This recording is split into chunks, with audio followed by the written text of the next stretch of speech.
வாழ்க்கை என்பது ஒரு பயணம். அதில் எல்லோரும் ஓர் லட்சியத்தை நோக்கி சென்று கொண்டிருப்போம். அந்த பயணம் எப்போதும் சமமாக இருக்காது. பல தடைகள் வந்து கொண்டே இருக்கும்.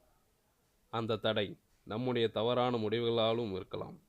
இல்லையெனில் மற்றவர்களின் சதியாக கூட இருக்கலாம். அதனால் நம் பயணத்தில் பெரிய அடியும் விழுகலாம். நம் பயணத்தை தொடரலாமா என்ற சந்தேகமும் எழும். அச்சமயம் சுற்றியிருப்பவர்கள் எல்லாம் நம்மை மட்டம் தட்டி ஏளனமாக பேசுவார்கள்.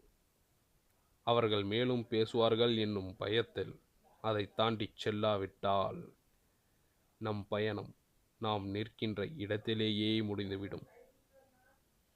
அவர்களின் பேச்சிலிருந்து நம் கவனத்தை சிதறடித்து அந்த அடிகளிலிருந்து மீண்டு வர, நம் லட்சியத்தை நோக்கி கடுமையாய் உழைக்க, அடிகளால் நின்ற பயணத்தை மீண்டும் தொடர நிச்சயம் ஒரு நாள் வெற்றி பெறுவாய்.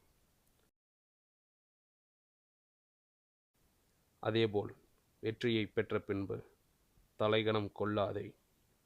எந்த நிலை வந்தாலும் வந்த நிலை மறவாதே.